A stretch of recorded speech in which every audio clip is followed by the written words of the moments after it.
She cursed him quietly in Sicilian. The Mafia boss grinned, "Say that again, but looking at me." Harbor Point, New Jersey, was a city that held its breath. The air off the water was perpetually damp, tasting of salt and diesel.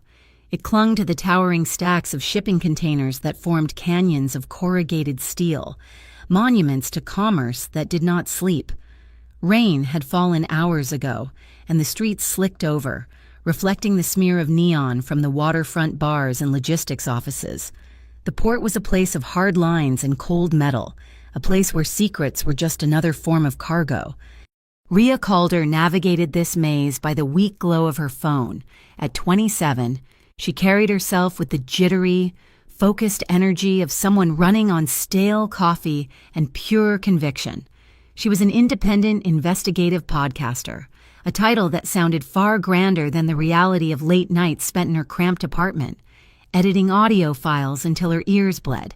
She unzipped her heavy backpack, her fingers checking the levels on her digital recorder.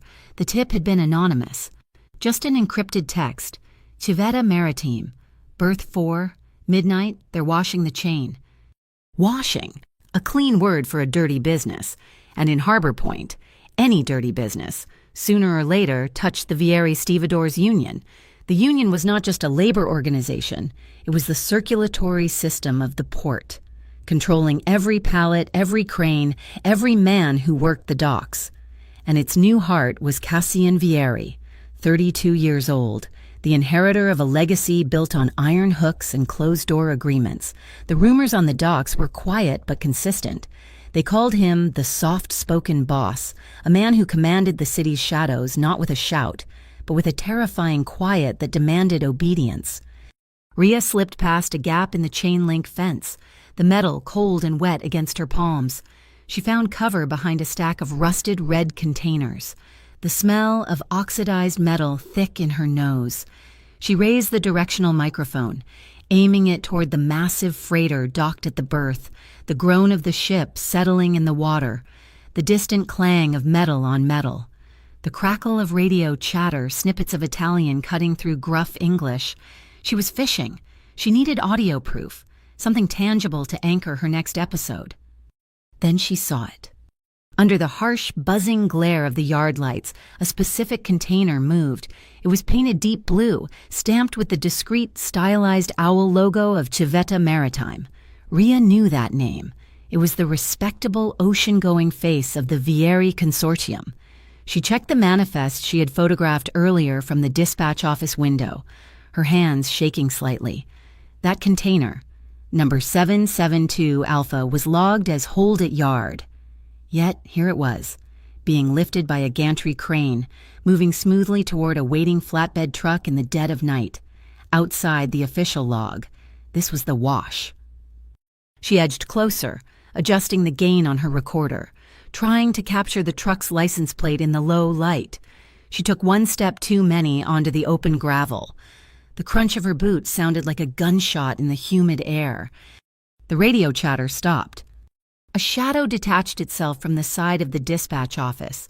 It did not move like a man. It moved like a change in the light, a predator's economy of motion that made no sound. Rhea froze, her heart hammering against her ribs, a cold dread washing up from her stomach. The shadow resolved into a man, tall and broad in a dark wool overcoat that seemed too heavy for the damp, but not for the cold authority he radiated. He stopped 10 feet away. This was Cassian Vieri. His eyes were cold, yes, but they were intensely calm. They assessed her not as a threat to be eliminated, but as a puzzle to be solved. There was none of the cheap, buzzing violence she had encountered from low-level thugs. This was something older, heavier, and far more dangerous.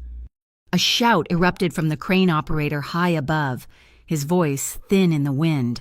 "Watch the wet patch spill on 4. A nearby forklift, carrying a pallet of unlabeled barrels, suddenly skidded on a patch of slick asphalt and diesel. The heavy machine fishtailed, its 2-ton counterweight swinging wide, its steel forks gleaming and sharp, pivoted directly toward where Rhea stood paralyzed. She did not even have time to scream. Cassian moved in a blur.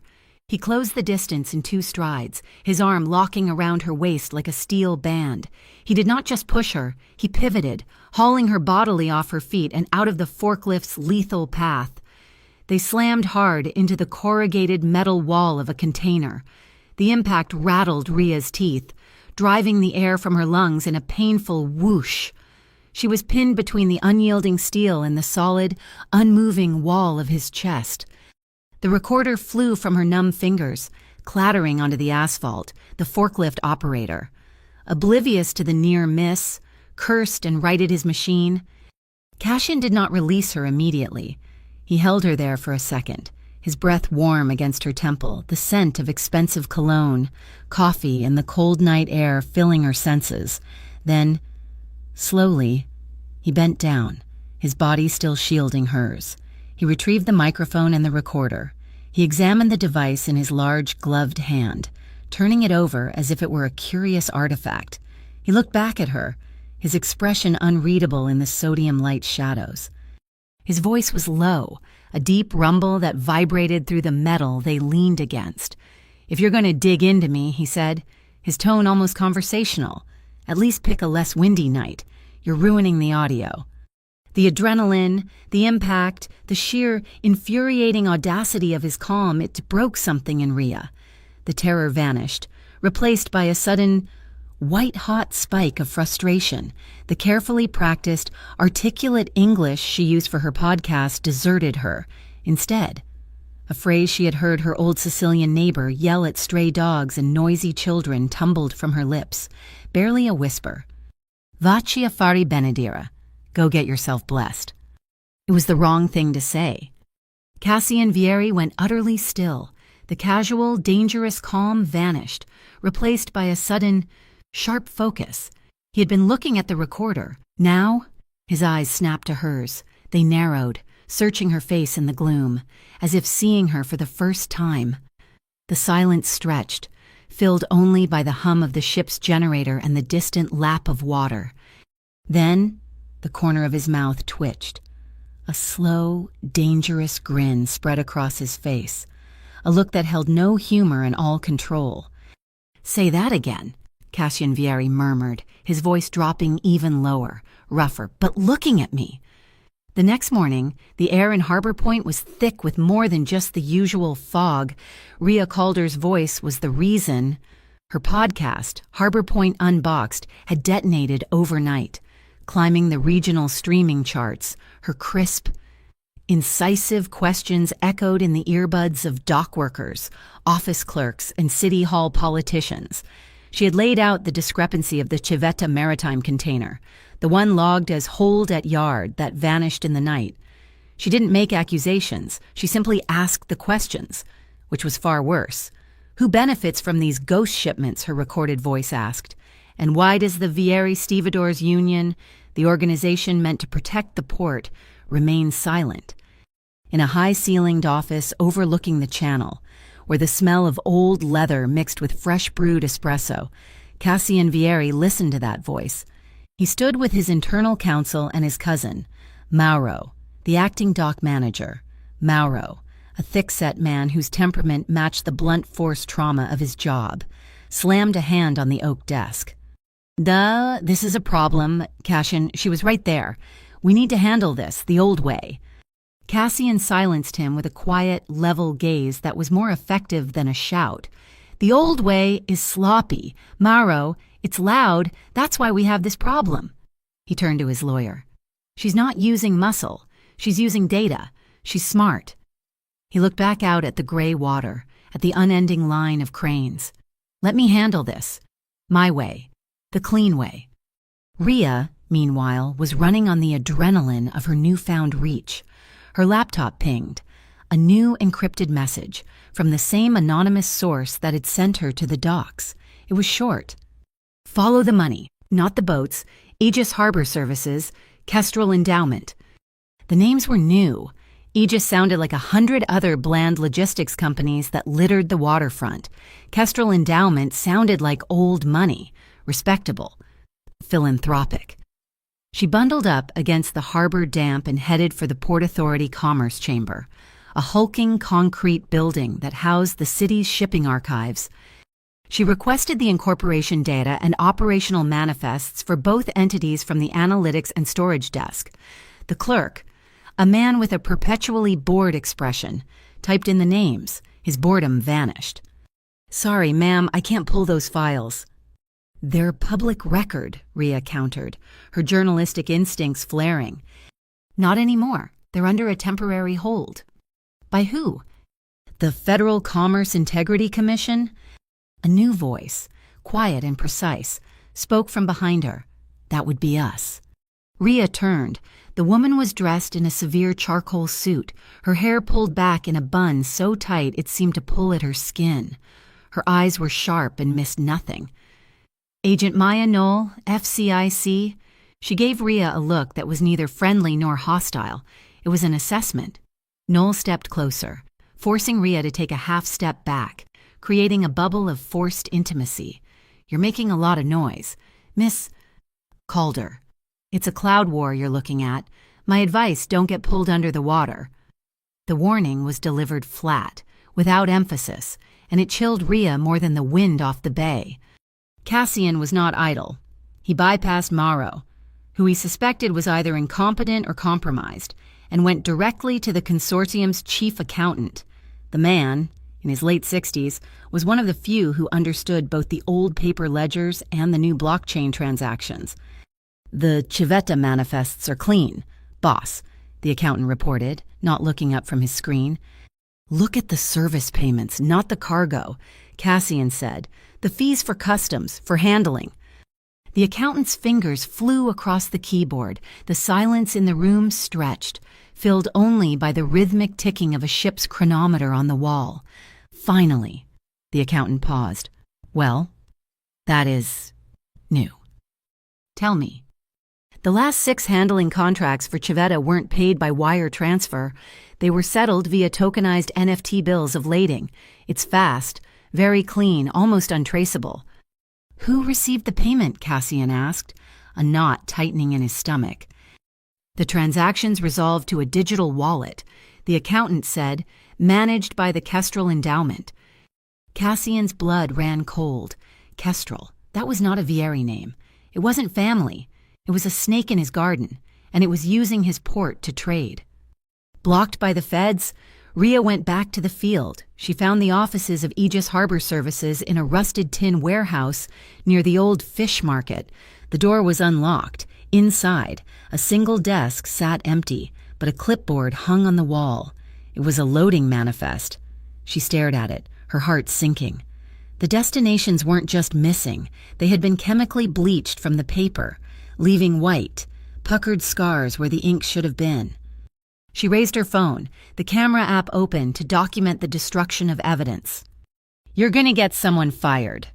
Rhea gasped. Spinning around, Cassian Vieri was leaning against a stack of empty pallets, watching her. He had made no sound. He walked toward her, his hands in the pockets of his tailored coat. He didn't lunge for the phone. He simply held out his hand. When she hesitated, he plucked it gently from her grip. She tensed, bracing for him to smash it. Instead, he looked at the photo she had just taken. He zoomed in. In the background, reflected in a window, was the face of an elderly dock worker eating his lunch. Cassian methodically tapped the screen, opening the edit function.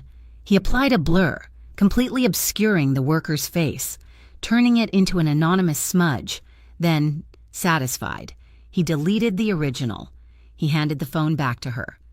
"I didn't erase your proof," he said, his voice a low rumble. "I erased the collateral damage. That man has 3 kids. He didn't bleach that sheet. He's just trying to survive a shift."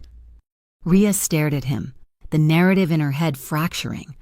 This was not the act of a man covering his tracks. It was the act of a king protecting his pawns. "You're digging, Miss Calder. I respect that." He stepped closer, the air between them charged, smelling of wet metal and the salt of the tide. "But you're digging in the dark, and you're about to hit a gas line. You're going to get a lot of innocent people blown up." "Is that a threat?" "It's an offer." He was very close now. "You can dig anywhere you want, but you don't burn my people. You don't put their faces, their names, or their families on your show. They are off limits." Rhea narrowed her eyes. "And what do I get in return for this consideration? The records warehouse, Building 7, the real manifests, not the bleached copies. I'll open it for you for 3 hours. You can see everything." She felt the hook. He was offering her the key to the entire story, the catch. "You don't release a new episode for 48 hours. Cassian said, "It gives me time to move my people out of the way of whatever it is you're about to unleash." He was offering a trade, her silence for his truth, a compromise that felt both like a lifeline and a leash. She looked up at him, at the man who commanded the city's shadows, the man who had just protected a worker's identity before destroying evidence. "I don't sign gag orders. Mr. Vieri," Rhea said, her voice hard. A flicker of disappointment, almost undetectable, crossed his face. "But," she continued, the corner of her mouth lifting in a defiant half-smile, "I do like open doors." The 48-hour truce felt heavy, like the damp air that settled over Bayview Row. Rhea did not go to the records warehouse. Not yet. She went to the fish market first, walking the streets adjacent to the docks, where the smell of briny water and old fish was ground into the pavement. This was where the families of the seasonal stevedores lived, in narrow row houses pressed together, paint peeling in the salty air. She found them on their front steps, sharing cigarettes and coffee in cheap styrofoam cups, single mothers, mostly, whose survival depended on the unpredictable rhythm of the ships. Rhea turned on her recorder, keeping it low, conversational. She asked about the work, the pay, the union. They spoke of Cassian Vieri with a complicated mix of fear and reverence. He was the boss, but he was also the man who ensured the union's hardship fund paid for a funeral or a new pair of work boots. "We just want the work, honey," one woman, her face etched with exhaustion, told Rhea, her name was Maria. "We don't need no trouble. Trouble means the ships stop. The ships stop. We don't feed our kids. We don't want no war on the docks. Collateral damage." Cassian's words echoed in Rhea's ears. These women, these children, were the faces he had warned her about. A mention of safety brought a sudden chill to the conversation. "It's always safe," another woman muttered. "They call it an incident. They sign a paper and a man is gone." The word incident struck Rhea like a physical blow. The damp street dissolved, replaced by the memory of her own mother's kitchen table, 20 years prior. Her father, a crane operator, had been the best. Until the day a cable allegedly snapped. An incident. It was never investigated. Not really. The port authorities, citing union jurisdiction, had closed the file in less than a week. Her father's name was reduced to a footnote in a safety report.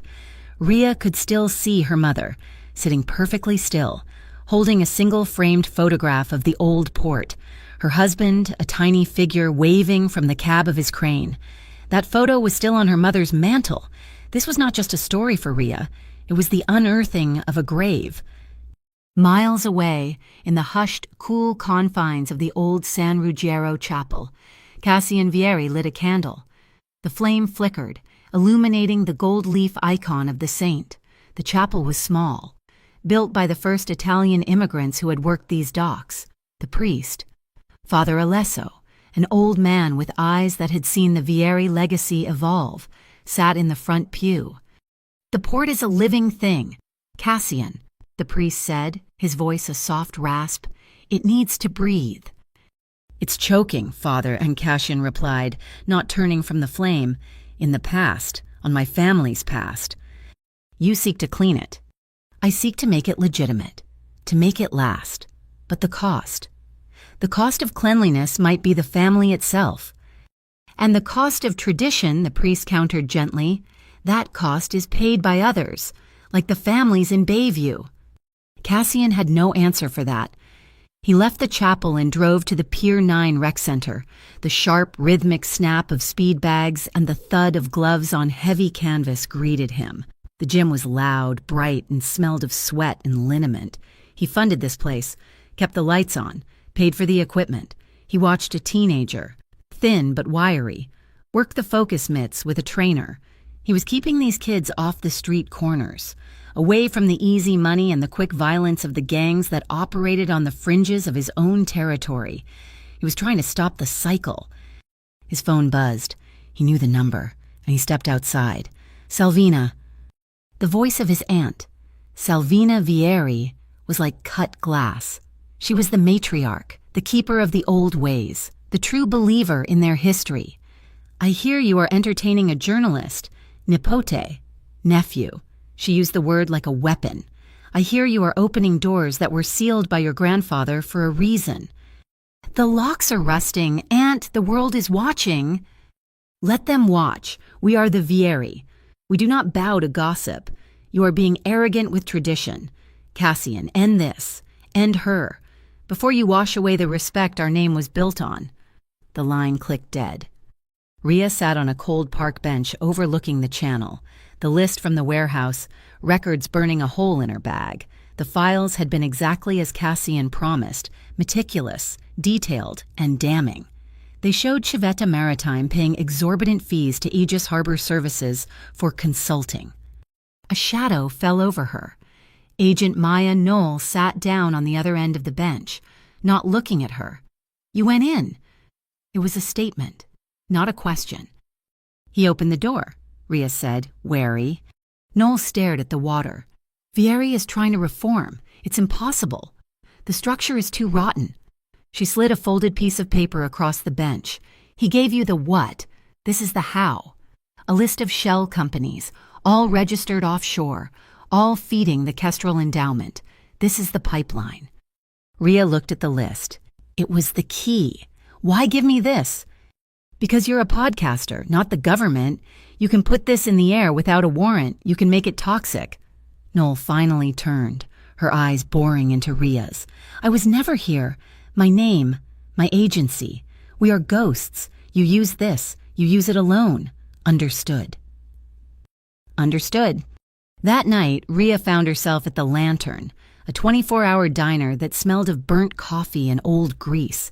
She was poring over the warehouse manifests and Knoll's list, trying to connect the two. The bell over the door chimed. Cassian Vieri walked in. He saw her, but his expression did not change. He slid into the booth opposite her. Burning it all down, Miss Calder, he asked quietly, nodding at the stack of papers. Cleaning it up, she countered, not looking up. Is that not what you want, or did you just open the door so I would aim my fire at your enemies? I opened the door so you would see the whole machine, he said, his voice intense. You think this is just Kestrel. You pull that thread, the whole port unravels. You're talking about shutting down Harbor Point. That's not justice. That's amputation. It's rot, Rhea shot back, her voice low and furious. It's the rot that let my father die in a crane 20 years ago and called it an incident. Your system, your tradition. It eats people. It has to be exposed. You expose it. You burn the women in Bayview, he retorted, his jaw tight. You call that honoring your father. I am trying to reform this from the inside. I am trying to cut out the cancer without killing the patient. You are just holding a match. Their argument hung in the air, a stalemate of two incompatible truths. The elderly proprietress. Maria shuffled over, wiping her hands on her apron. Cassian, she said, her voice weary. Rhea watched, baffled. As the Mafia boss vanished, the tension drained from Cassian's shoulders. He turned to the old woman, and when he spoke, it was in Italian. His voice so soft, so gentle. It seemed impossible it came from the same man. He asked about her arthritis. He told her she was working too late, that her son should be helping. He smiled, a real, unguarded smile, and placed a hand over hers on the counter. Rhea stared, her righteous anger faltering. She'd only ever heard Sicilian as a curse, a hard, sharp thing.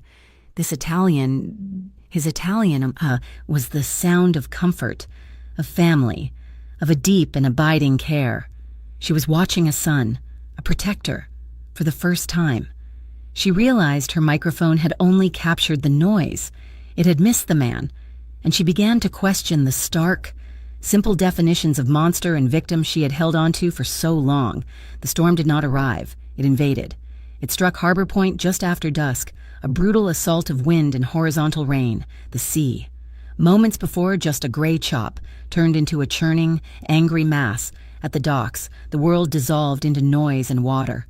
The tin roofs of the warehouses screamed. The high gantry cranes groaned in protest, their structures dangerously stressed by the wind. The power grid stuttered. Lights flickered across the yard, casting long, frantic shadows before plunging the berths back into darkness. Ria was caught in it, trying to get back to her car, her thin jacket soaked through in seconds, a sheet of metal siding, ripped free from a container stack, cartwheeled past her, slamming into a fence. She was exposed. Ria, Cashin's voice cut through the howl of the wind. He was there, materialized from the chaos, his overcoat flapping.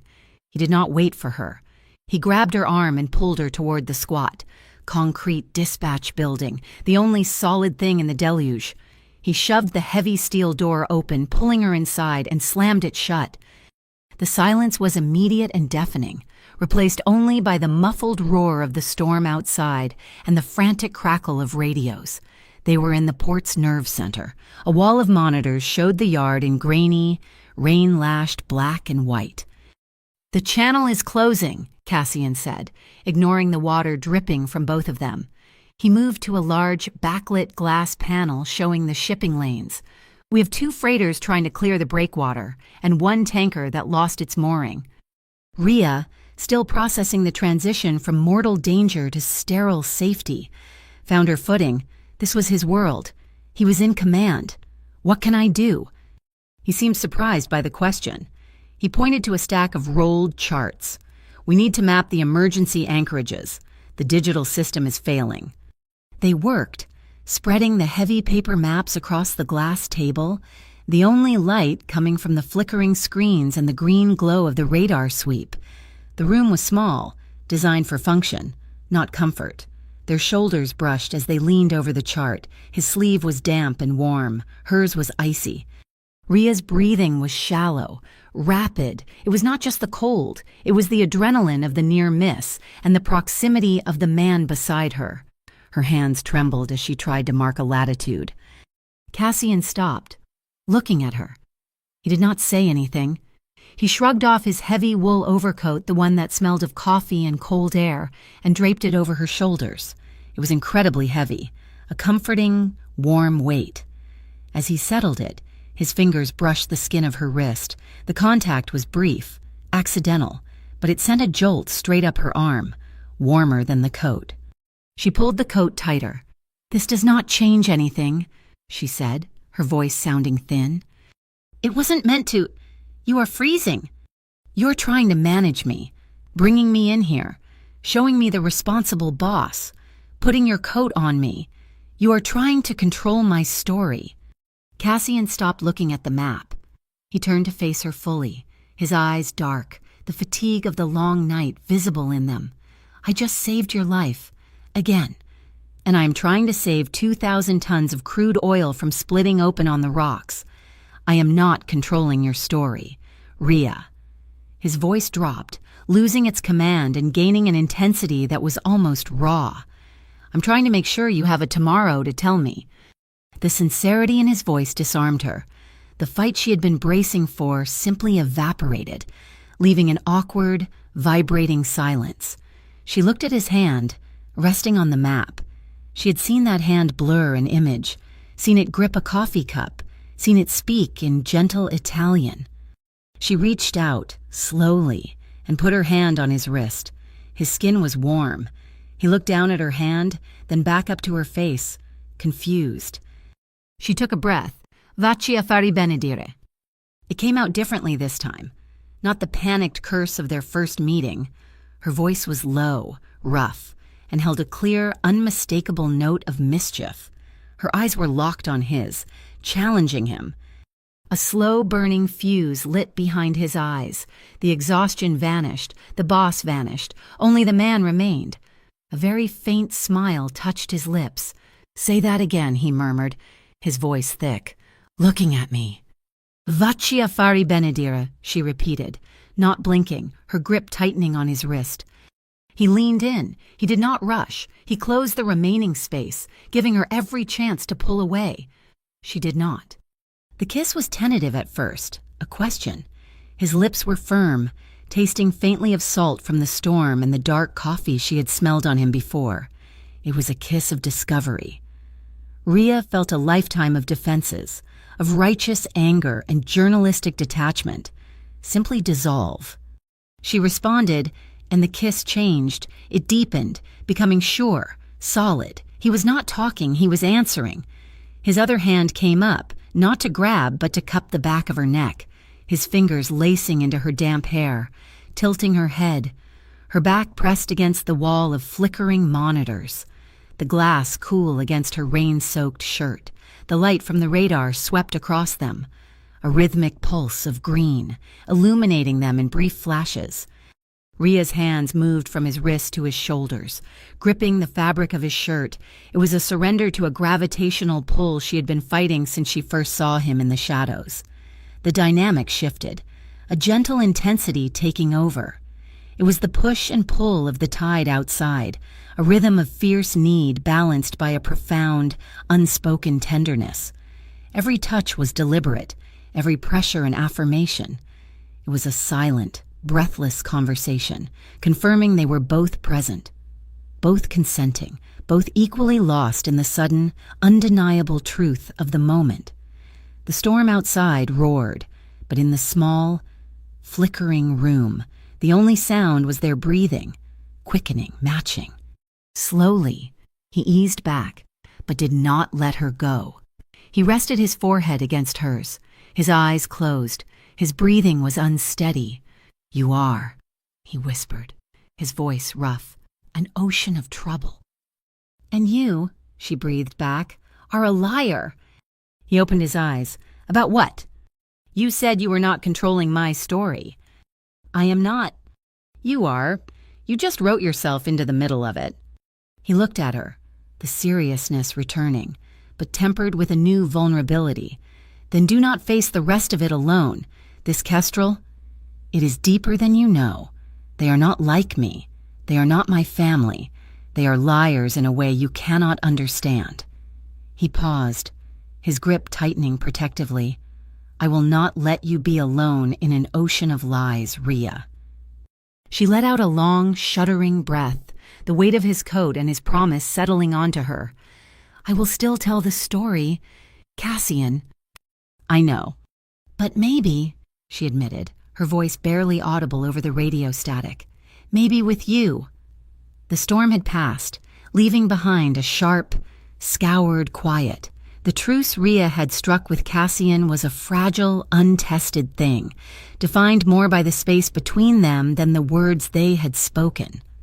She met Maya Knoll not in a shadowy garage, but in the sterile, fluorescent-lit anonymity of the Harbor Point Public Library, hidden in plain sight. They sat at a public terminal, a privacy screen shielding their work. They built the data wall. Rhea fed in the manifests, Cassian had provided the paper trail. Maya brought the federal tracking tools, the digital footprints. The pattern emerged on the screen, a stark, elegant, and deeply criminal loop. "It is perfect," Rhea whispered, her fingers tracing the flow. "The digital bills of lading, tokenized as NFTs, are attached to the Civetta shipments. They move through a dozen microtransaction wallets, impossible to trace individually. Until they land here," Maya said, her voice flat, pointing to a single node. "The Kestrel Endowment, it pools the funds. Then Kestrel turns around and hires Aegis Harbor Services for security and logistics consulting, paying them the exact amount they just laundered." They are not two companies, Rhea realized, the blood draining from her face. They are the left and right hands of the same body. The port is washing its own money.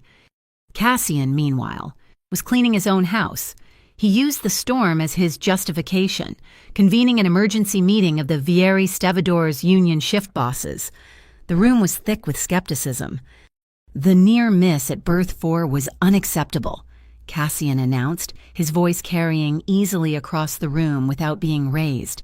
The storm highlighted critical failures in our safety protocols. I am invoking our contractual right to a full, immediate, and comprehensive safety and container integrity audit. Every berth, every crane, every manifest, effective now. His cousin Morrow cornered him as the meeting broke, his face mottled with anger. A safety audit now! Cassian, are you insane with that podcaster breathing down our necks? You are inviting the wolves in. You are exposing the family. Cassian paused, calmly adjusting the cuff of his shirt. He looked his cousin in the eye, his gaze flat and cold. The wolves are already in the house. Mauro, they're just wearing our clothes. He leaned in, his voice dropping. This is not about exposure. I am not pulling the drapes. I am cutting the tangled lines. Find me the manifest for every container currently under special handling by Civetta. I want to see the audit list myself. The audit was Cassian's Trojan horse. Rhea walked through the cavernous, damp-smelling Warehouse 9, not as a journalist, but as an independent logistics auditor. The laminated badge Cassian had procured for her felt heavy on her chest, while his most trusted men visibly checked hydraulic seals and tagged containers for storm damage. Rhea checked the numbers, matching them against the digital loop she and Maya had built. She found it in the back of container 401, a unit designated spare engine parts. Bolted to the interior wall, hidden behind a panel of grease-stained machinery, was a small, matte black box. It was not standard shipping hardware. It was a networked server, hardwired into the container's internal power supply. It had no ports, no labels, only a single, dark glass square, a biometric fingerprint scanner. Cassian, she called, her voice barely a whisper. He was beside her in a second. He looked at the box, and all the color drained from his face. He did not need to touch it. He knew exactly what it was. That is not Kestrel, Rhea said, watching his expression harden. No, Cassian said, his voice tight with a cold fury she had not heard before. This is not some outside group. This is an internal standard, biometric, off-grid, untraceable. Whose standard? He finally met her gaze, his expression grim, the truth settling on him like a shroud. My Aunt Salvina's. The pieces clicked into place, forming a picture that was uglier and more intimate than Rhea had imagined. His family was not just compromised, it was the source of the rot. She's working with them, Rhea stated. Or they are working for her, Cassian countered, the muscle in his jaw jumping. She's using this external group, Kestrel, to do the dirty work, to keep the Vieri name clean while she bleeds the port dry. She knows you are digging. She knows I am looking, he corrected. She does not know what I have found. She does not know about you. Not really. He looked at the black box. This container is scheduled to move in 2 days. This has to be the nerve center. They will move it, wipe the data, and the entire trail will go cold. So we stop it, Rhea said. No, Cassian replied, a new, dangerous calm settling over him. We swap it. We create a decoy, an identical container that moves on schedule, and we take this one. We take the brain. We have to draw the real operator out, the person who manages this box. That night, Rhea sat alone in her apartment, the city lights of Harbor Point indifferent outside her window. The plan was set. This was no longer journalism. It was a heist. She opened her audio editing software and pressed record. My name is Rhea Calder, she said, her voice clear and steady. This is Harbor Point Unboxed. If you are hearing this recording, it is because I have been missing for more than 72 hours. The truth about the Kestrel endowment is not financial corruption. It is a conspiracy that reaches into the heart of the Vieri Consortium, run by Salvina Vieri. She laid it all out. The NFT loop, the shell companies, the black box. She named every name she had. She saved the file, encrypted it, and set it to auto-publish on a timer. It was the only insurance she had, a dead man's switch. The night of the swap was cold, the air sharp with the smell of the clean, swept sea. Cassian found her by the rendezvous point, a dark stretch of chain-link fence by the rail yard. He did not speak. He just reached inside his shirt and pulled out a small, worn silver medallion on a simple, dark chain. It was a Saint Christopher, the patron saint of travelers. It was old, the details softened by years of wear. "My mother gave this to me when I first started working the docks," he said, his voice low. He pressed it into Rhea's palm.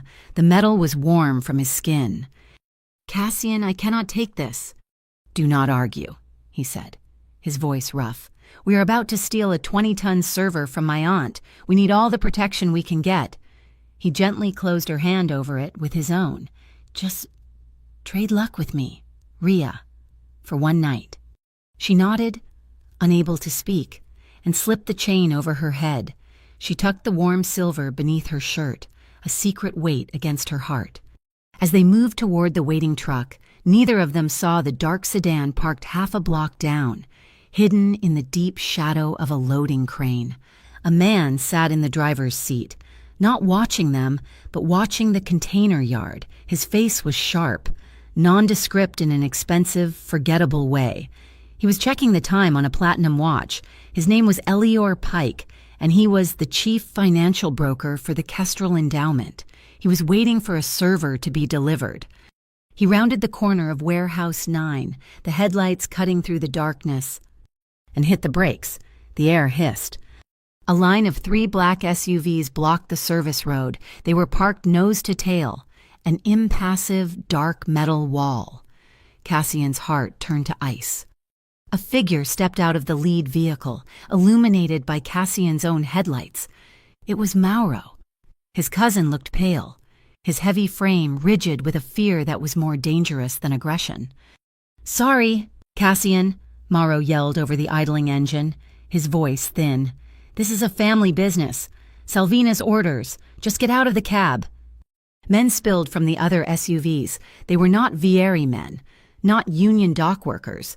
These were hired muscle, men with hard, anonymous faces, their hands inside their jackets. Cassian's eyes swept the yard. To his left, the massive, dark shape of a freighter. The Harbor Queen was moored. To his right, the automated liftgate controls for the rail spur. He was boxed in. "Mauro, call them off," Cassian yelled, his hand moving to the dash. "This is not our way." "It is now," Mauro shouted back, taking a step away as the armed men advanced. Cassian did not reach for a weapon. He laid his palm on the truck's air horn and did not let up. A deafening, shattering blast of sound ripped through the night, a roar loud enough to shake the fillings from their teeth. It was the sound of a container ship in thick fog, amplified by the canyons of the yard. Mauro's men flinched, hands flying to their ears, their professional composure broken. In that split second of auditory chaos, Cassian slammed the truck into reverse, the cab lurching. He did not back up straight.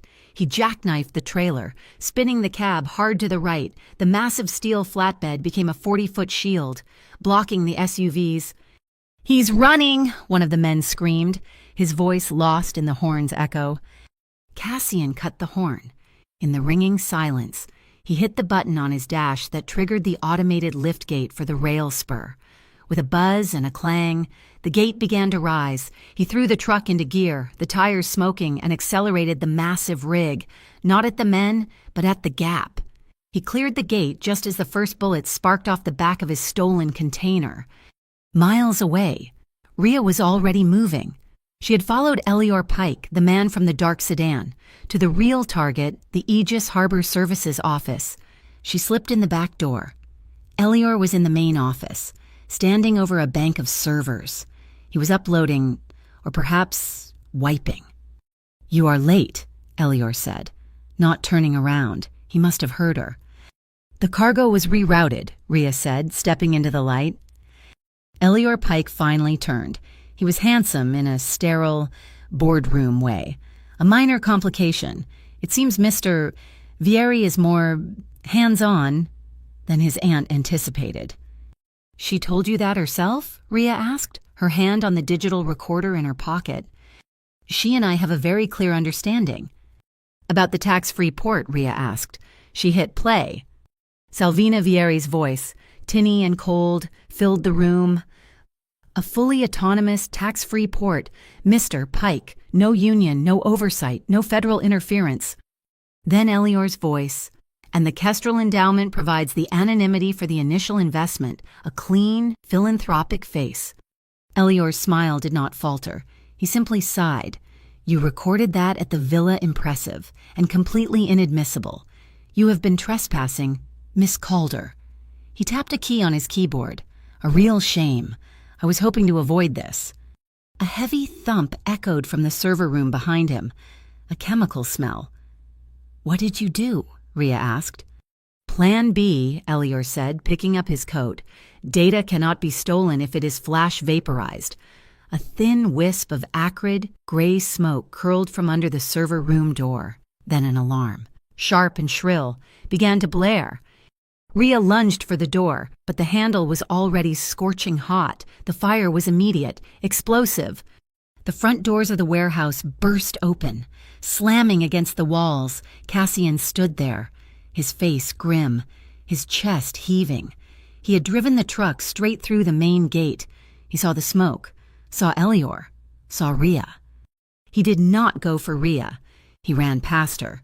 Grabbing a fire axe from the wall, he smashed the glass of the red panel marked Fire Suppression System. He yanked the lever down. There was no spray of water. Instead, a deafening hiss filled the building. A cold, thick, white mist blasted from nozzles in the ceiling, choking the air, smelling of chemicals and ozone. The alarms died with a gurgle. The orange glow from the server room was snuffed out instantly, suffocated by the halon. In the swirling, chemical fog, new lights appeared, blue and red. The doors burst open again. MOCD, hands in the air, do not move. Maya Knoll stepped through the mist, weapon drawn, her team fanning out, securing the room. They cuffed a stunned, coughing Elior Pike. The coordinates you sent were accurate, Maya said to Ria, her voice all business. Where is Salvina Vieri? Cassian looked toward the back office. The emergency exit was open, swinging gently, letting in the clean night air. She was gone. In the chaotic aftermath, as the fog cleared, Ria leaned against a desk, coughing, her lungs burning. She wiped her mouth, her hand coming away bloody. In the confusion, a ricochet from the server room's short-lived fire, or a piece of shrapnel from Cassian's entry, had clipped her, a small, stinging cut on her lower lip. Cassian saw it, the tactical coldness in his eyes shattered. He crossed the room in 2 strides, a look of dark, visceral anger on his face, anger directed entirely at himself. He raised a hand, his fingers unsteady and gently, so gently rested his thumb on her cheek, just beside the cut. His touch was electric. He stared at the blood, looking like a man who had just broken something priceless. I should never, he whispered, his voice hoarse, hating himself. Ria covered his hand with her own, pressing his palm to her skin. The silver medallion he had given her was warm against her chest. Do not, she said, her voice rough. Do not apologize for saving people. Do not apologize for trying to fix this. She met his gaze, her own fierce and unwavering. Apologize if you ignore the truth. Apologize if you let this stop you now. Cassian searched her eyes, the self-loathing giving way to a new, hardened resolve. He gave a single, sharp nod. Villa Caravella sat perched on the highest point of Harbor Point, overlooking the port that had paid for its marble floors and cypress-lined driveways. The air in the formal dining room was cold. Despite the unlit, cavernous fireplace, it smelled of old money, beeswax, and resentment. Salvina Vieri sat at the head of the antique, 20-foot-long mahogany table. She was a woman carved from hard, elegant lines, dressed in severe black. Around the table sat the captains of the Vieri family, the cousins and brothers who ran the various arms of the consortium. Mauro was among them, his eyes fixed on his water glass, his face pale and slick with sweat. Cassian stood at the other end of the table. He was not there to ask. He was there to inform. The old structure is broken, Cassian began, his voice calm, echoing slightly in the high-ceilinged room. The model that our grandfathers built relied on silence and intimidation. That world is gone. The FCIC has Elior Pike. They have the server. The Kestrel endowment is blown wide open. A nervous murmur went around the table. I am proposing a new path, Cassian continued, his hands resting on the back of his chair. A full restructure. We dissolve the shell companies ourselves. We convert the Vieri Stevedores Union into the Harbor Point Cooperative. Every worker gets a stake. We self-report to the Federal Commerce Integrity Commission. We hand them Pike and the Kestrel Network, and we petition for leniency as the reforming body. Salvina, who had been staring at her nephew with a look of bored contempt, finally spoke. Her voice was like dry ice. A cooperative. She tasted the word, found it foul. Would you turn your grandfather's legacy into a workers' commune? She leaned forward. Are you really proposing that we close a century of Vieri history just to open a podcast, Nipote? The insult, sharp and public, was meant to diminish him. The table tensed, waiting for the explosion. Cassian's reply was cold, not hot. The Vieri history you are so proud of is about to be an indictment, he said, meeting her gaze. I'm not interested in history right now.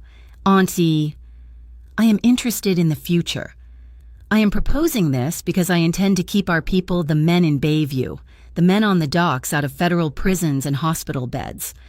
You speak of them, Salvina hissed, but you brought the danger. You brought this plague upon us. I did not bring it, Cassian said. I only turned on the lights. You accuse me in my own home. I accuse no one, as Cassian said. The facts do. What facts? Salvina sneered. The ramblings of a failed journalist. As if summoned, the heavy oak doors of the dining room swung open. A Vieri bodyguard, a man built like a refrigerator, looked in, his expression confused and alarmed. Signora Vieri, my apologies, Ria Calder walked past him. She was not dressed for a family war. She wore simple dark slacks and a knit sweater, Cassian's silver medallion a hidden weight beneath it. She looked small and profoundly out of place in the opulent room, but she walked with a purpose that silenced every man at the table. She did not look at Cassian. Her eyes were fixed on one person. She walked the entire length of the polished table until she stood directly at Salvina's left hand. You are not family, Salvina stated, her voice trembling with rage. You have no place here. I am not a reporter today, Ria said, her voice clear and carrying. I am here as a witness, the one Elior Pike spoke to. She reached into her bag, pulled out a single, folded piece of paper, and placed it on the table in front of Salvina. It was not a recording, it was a bank statement, a transfer authorization from the Kestrel endowment.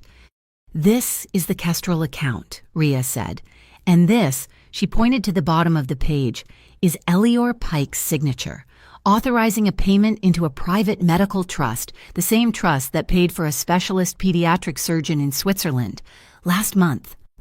All eyes snapped to Morrow. Cassian's cousin let out a sound, a strangled, broken sob. He buried his face in his hands, his thick shoulders shaking. The entire room understood in an instant. My daughter, Morrow choked out, his voice thick with shame. She was sick. The doctor's here. They gave her 6 months. Aunt Salvina made the arrangements. She said Kestrel was a friend, a benefactor. She said it was a gift. It was not a gift, Cassian said, his voice quiet, filled with a sudden, terrible pity. It was a chain. She just asked me to manage the manifests, Morrow wept, to make sure certain containers were not on the audit list, to keep the cargo moving for my little girl. Ria looked at Morrow, her expression not triumphant but pained. The Union Hardship Fund, she said, her voice softening. It could have paid for that. It should have. If it were transparent, if the money was not being bled off into shell companies. The cooperative model Cassian is proposing, it includes a fully transparent, fully funded medical benefits program for everyone. No one should have to trade their soul for their child's health. Salvina Vieri stood up, the chair scraping loudly on the marble floor. Her face was a mask of cold fury. The game was over, and she had lost. She looked at Ria, her eyes devoid of all warmth. "You are very brave," Salvina whispered, "coming into this house, speaking of things you do not understand." She straightened her jacket. "The port is a dangerous place. So many accidents, heavy machinery, a sudden fall into the water. It would be a tragedy to lose such a clear new voice." It was the final, desperate move, a naked threat, delivered in the language of the grave.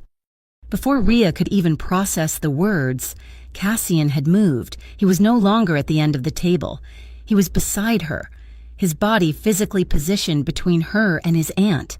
He was a shield. He did not look at Salvina. He addressed the entire, silent table. Every cousin, every captain. His voice was low, and it was the last sound they would hear. "Listen to me, all of you," Cassian commanded, his authority absolute. "This woman is not family. She's not blood, but she is the future of this port. She is the truth that will keep us out of jail." He finally turned his head, his eyes locking with his aunt's. "You touch her," he vowed. "You even look at her the wrong way. And you are not touching a journalist. You are touching me. You are touching the Vieri name. And you will be touching the end of everything we have." The silence was absolute. Salvina's gaze flickered from Cassian's unblinking stare to Ria, who stood protected behind him. The old matriarch saw her power, her entire world of shadow and leverage, evaporate. She picked up her purse. "You have made your choice. Nipote." Her voice was dead, final. "You have chosen this. There is always another way. Cassian, a harder way. Remember that." She turned and walked out of the dining room, her footsteps echoing, leaving them all in the cold, bright light of the new world they had just created. The tension of the family meeting did not dissipate. It followed them, a cold shadow. Back to Cassian's apartment. His place was high above the city, a sterile, modern space of glass and steel that overlooked the entire port. The gull-span bridge stretched out below, a web of glittering, indifferent lights. From this height, the container yard looked like a child's toy set. A low, mournful sound echoed through the glass, the foghorn of a ship entering the channel. A long, drawn-out sigh. Ria paced the floor, her arms wrapped around herself. The silver medallion was a warm spot against her skin. A strange comfort. She had the audio file of Salvina's threat. She had Maro's coerced confession. She had the Kestrel data. She had the unpublished podcast episode, her dead man's switch still waiting on her server. "I can destroy her," Ria said, stopping to look at him. He stood by the window, a silhouette against the city. "I can release everything, the threat, the coercion, the Kestrel loop. I can burn Salvina to the ground." "I know," Cassian said, his voice quiet. "But it will not stop with her," Ria continued, the conflict tearing her apart. "The feds, they will not care about your reform. They will not see a cooperative. They will see an organized crime family. They will see you, the head of that family. They will indict the entire Vieri name. You will go to prison. Cassian." He finally turned to face her. His expression was unreadable. "And if you do not release it," he countered, "Harbor Point loses its chance. The rot stays. The women in Bayview keep getting scraps. And you betray the very reason you started this. You betray your father." The foghorn sounded again, filling the silence. "Why are you not trying to stop me?" she demanded, her voice cracking with the strain. "Why are you not threatening me or bargaining with me?" "Because it is the truth, and it is your choice to tell it." "It is not that simple," she shot back. The dilemma was twisting her, bringing up old ghosts. "I have been here before. I have trusted men who talk about honor, about the system." Her voice grew thin. "I was in love once, years ago. A Coast Guard officer. He was good. Or I thought he was. I asked him to look into my father's accident." She looked away, back at the bridge, the memory sharp and bitter. He said he would. A week later, he came back, his face pale. He told me the file was sealed, internal pressure, and he called it is the port, Ria. It is the union. It is bigger than us. I have my career to think about. She laughed, a short, sharp sound. He chose the pressure. He chose the system. He buckled. She turned, her eyes flashing, accusing.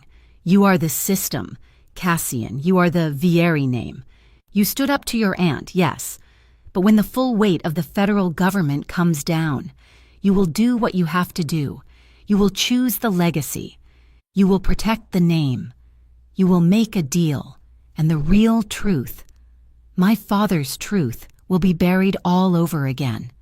He did not flinch. He walked toward her, slowly, until he stood directly in front of her. My father died when I was 19, he said, his voice low, intense. I was a kid. Salvina and the old guard. They sat me down at the head of that same mahogany table. They told me there was a problem. A rival line was undercutting our contracts. They wanted me to handle it the old way, the way my grandfather would have. To bury the problem so deep it could never be found. And did you? She whispered.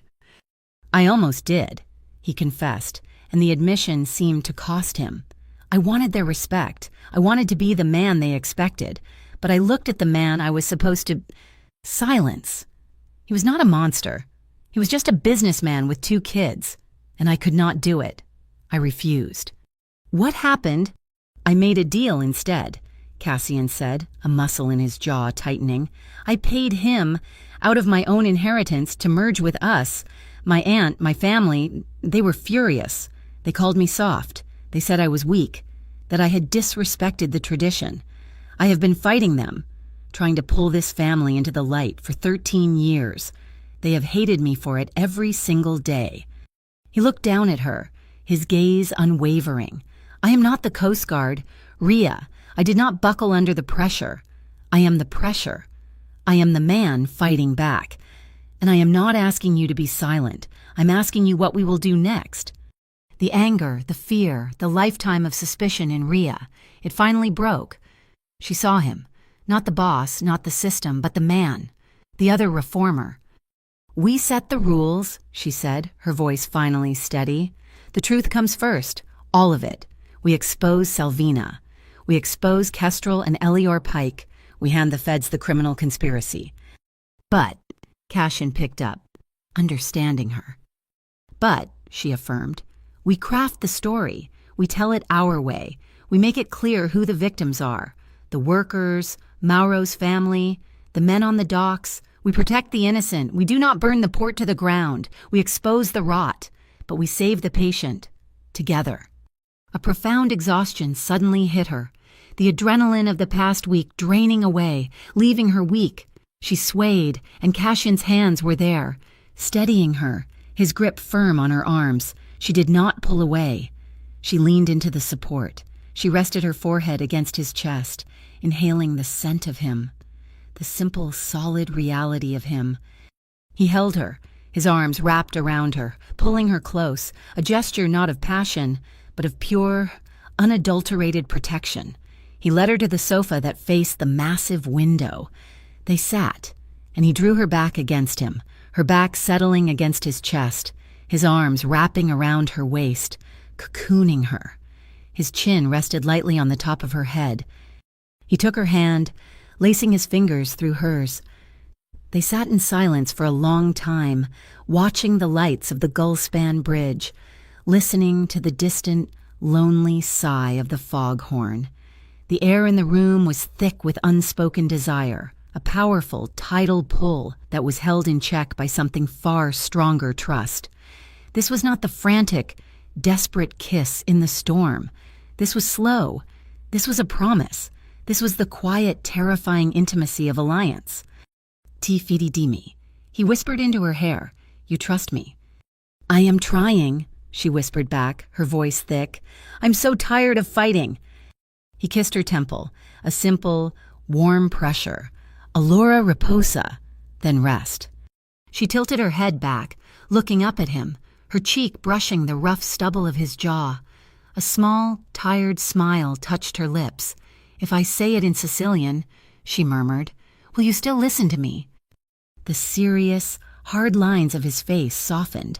A low, warm chuckle rumbled in his chest, vibrating through her. "Look at me," he murmured, his voice rough, "and say it." Rhea met his gaze. Her eyes were clear, the storm in them finally calm. She leaned up, and with her lips brushing his, she whispered the words, "Vacci a fare benedire." It was not a curse. It was not defiance. The words were the same, but the tone was a soft, breathless, intimate secret. It was a promise. It was their code. Cassian smiled, a real, unguarded smile that lit his eyes from within. He tightened his arms around her. "Again," he whispered back. And she did. The fragile peace of the apartment shattered at dawn.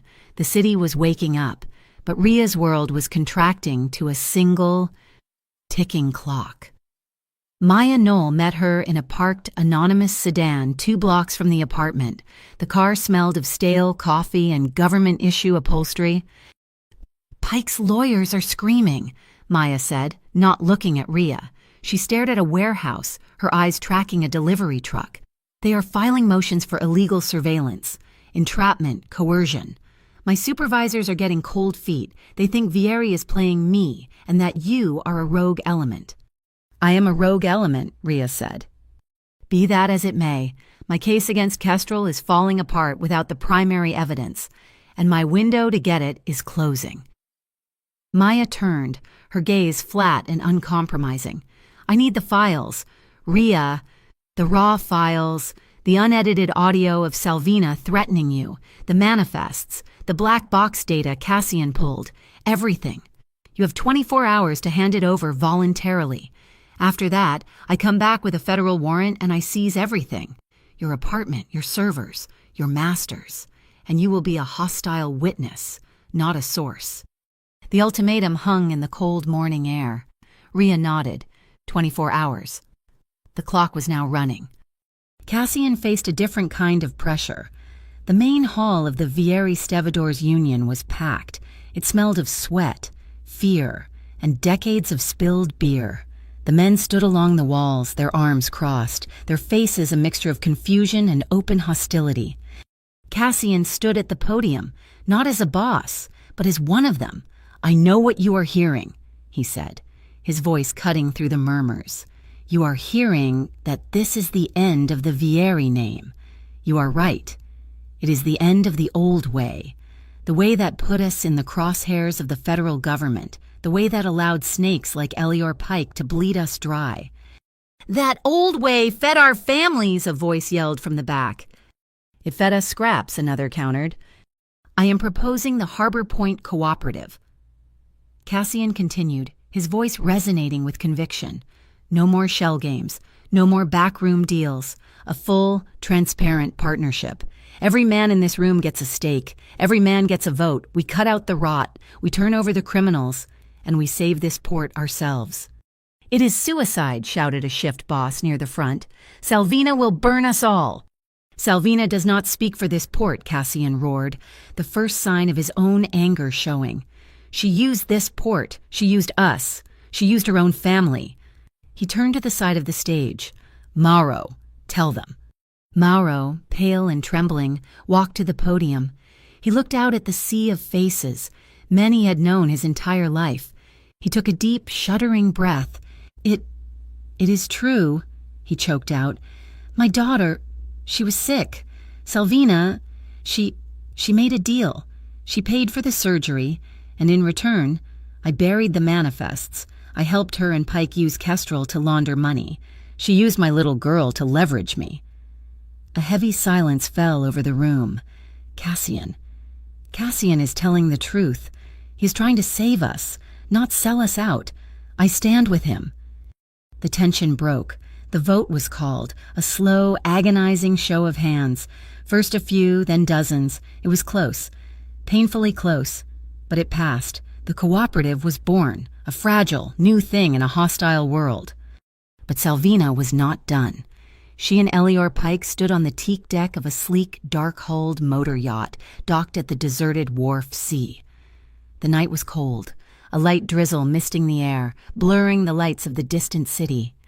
"My nephew has signed his own death warrant," Salvina said, her voice tight with venom. "That vote means nothing." "The vote is a tantrum," Elior agreed. Adjusting his cuff, he held a silver, briefcase-sized hard drive. "This is what matters. The true ledger, the biometric server, was a decoy. My dear, this holds every Kestrel transaction, every offshore account, every payment. It is the real key." "Just finish it," Salvina ordered. "I want to be in international waters before that journalist's podcast airs." "We are uploading the wipe command now," Elior said, gesturing to a laptop. "In 10 minutes, the entire Kestrel network, including this drive, will be nothing but digital noise, and we will be gone." The intel on the yacht came from Mauro. He had set up the meeting. He gave Cassian the time and place. Wharf C was a ghost town. The drizzle had thickened, and the sweep of the single security spotlight barely penetrated the fog. Rhea felt the silver medallion under her shirt, a small point of warmth.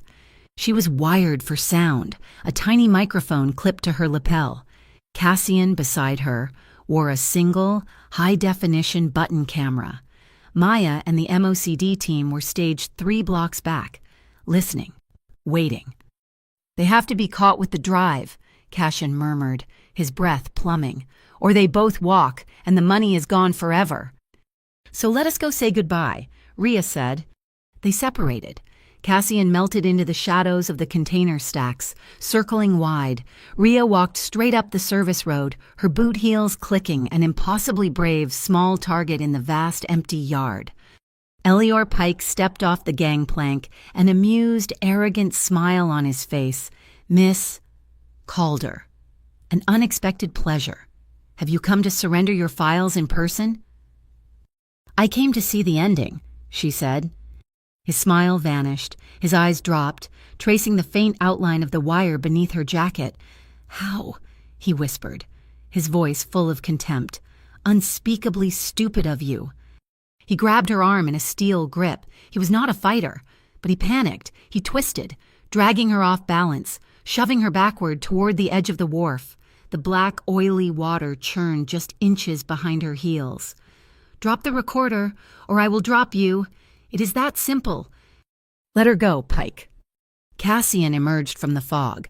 He stood 20 feet away, his hands raised, palms open, showing he was unarmed. The button camera was a single, dark eye, recording everything. "The righteous boss," Elior sneered, his grip tightening on Rhea, pulling her closer as a shield. "Come to save the damsel, I have the drive. Vieri, it is all being erased. You have lost." "It is me you want," Cassian said, taking a slow step forward. "I am the name. I am the port. She's just a reporter. Let her walk. Take me. It is a much better trade." Elior hesitated, caught between 2 prizes. Rhea broke the stalemate. Her voice was not scared. It was cold, precise. "He's right, Elior. You should be worried about him, but you should be terrified of me." "You have nothing," he shouted. "Account SGB 4429, Rhea said, reading from a code she had memorized. "Sovereign Trust Belize, the account you have been skimming from Salvina's share of Kestrel, the one she does not know about, your personal retirement fund." Elior Pike went utterly still. The color drained from his face. This was not in the plan. She knew. On the yacht's deck, Salvina saw the standoff. She saw Elior falter. She knew. In that instant, it was over.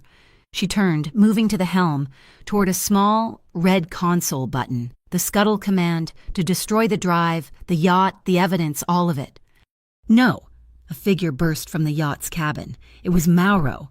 He lunged, grabbing his aunt's hand just as her fingers stabbed down. He wrenched her arm back, breaking her grip. "No more," he gasped, shielding the console. "It is over, Aunt, no more."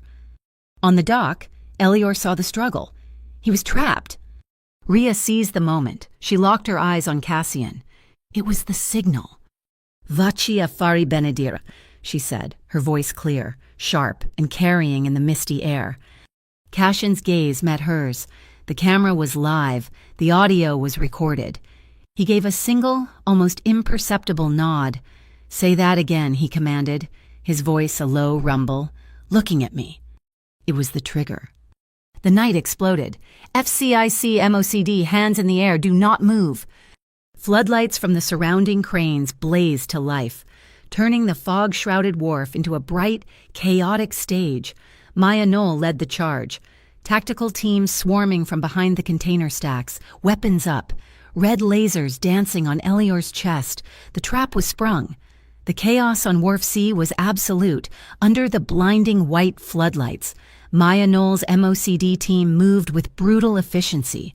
Elior Pike, his face a mask of disbelief, was cuffed and led away. His protests about lawyers lost in the noise. On the yacht, a shaking Morrow handed Maya the silver hard drive, the Kestrel ledger, as tactical officers led a spitting, furious Salvina Vieri down the gangplank. But in the instant Maya turned to secure Pike, Salvina moved with a strength born of pure desperation. She wrenched her arm free from the local officer holding her and sprinted, not toward the street, but toward the massive, humming cold storage warehouse at the end of the wharf. "Rhea, stay put," Cassian yelled, his voice a sharp command. "Maya, she's in the cold storage. That's the wharf's main power junction." Rhea ignored him. She ran. Her recorder still live. Cassian cursed, running after her, catching her just inside the heavy insulated doors. The temperature inside dropped 20 degrees. The air was frigid, smelling of ammonia and frozen fish.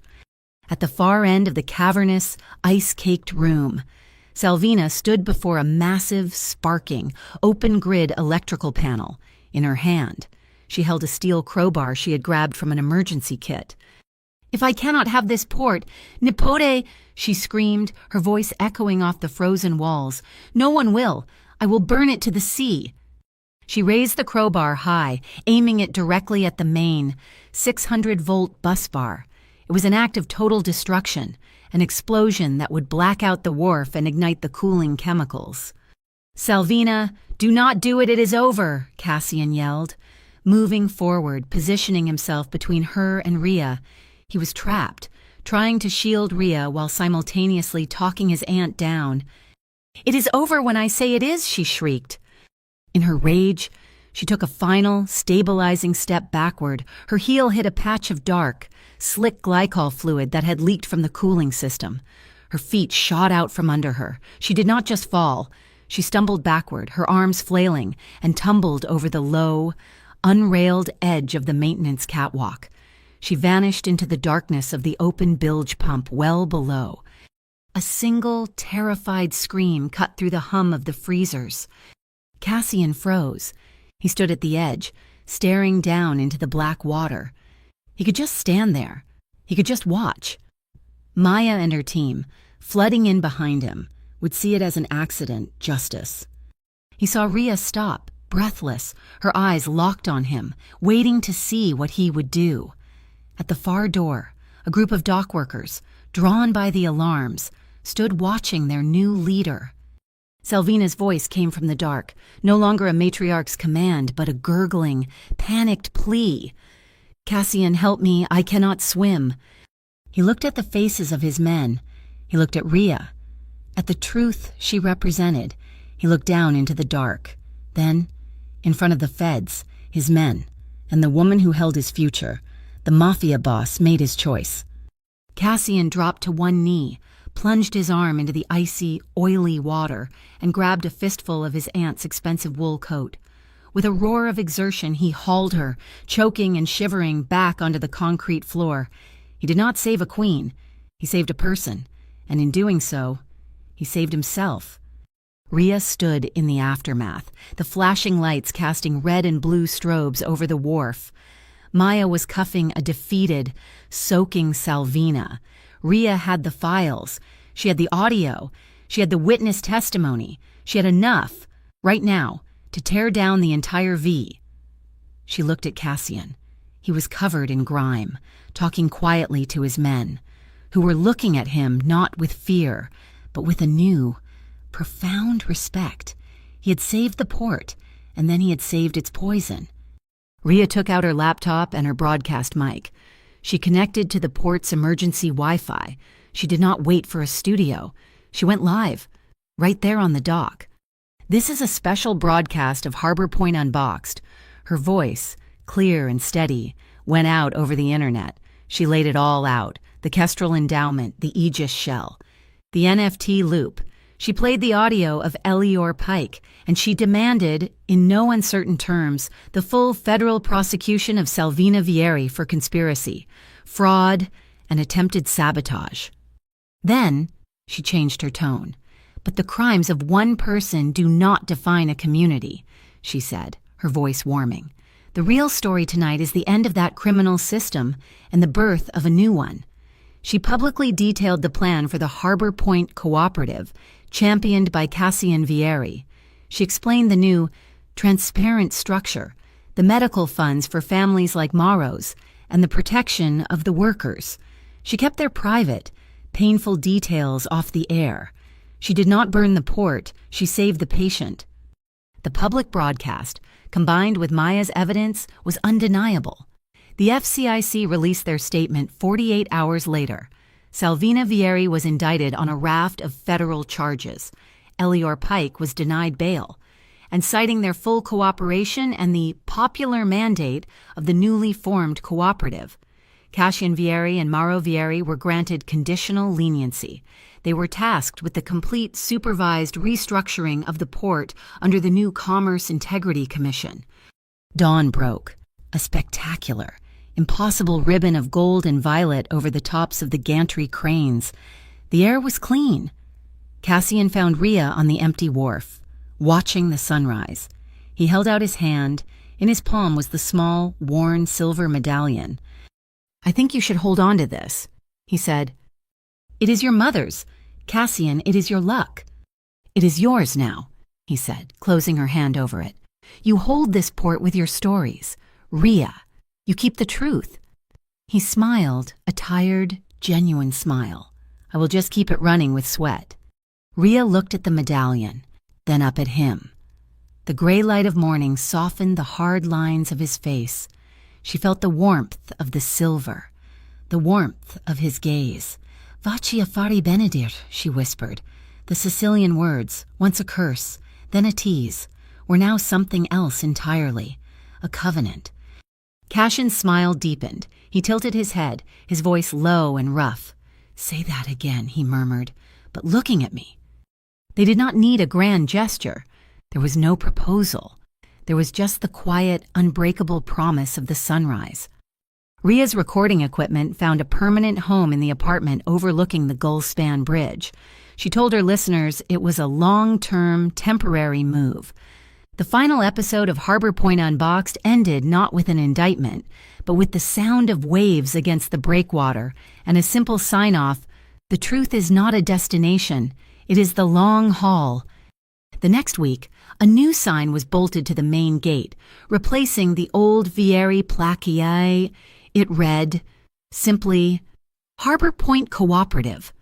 As Cassian walked through, he reached back. Ria took his hand. They walked in together. On the brick wall of the gatehouse, a small, fresh piece of graffiti was stenciled in Sicilian script, "Ku tutu u cori," with all the heart. Thank you so much for listening to this story. We would love to connect with you, so please comment below and let us know where in the world you are listening from and share your thoughts. Make sure to subscribe to our channel, Mafia Boss Story, and give this video a like. And to support us even more, please press that hype button to help this story be heard by many more people.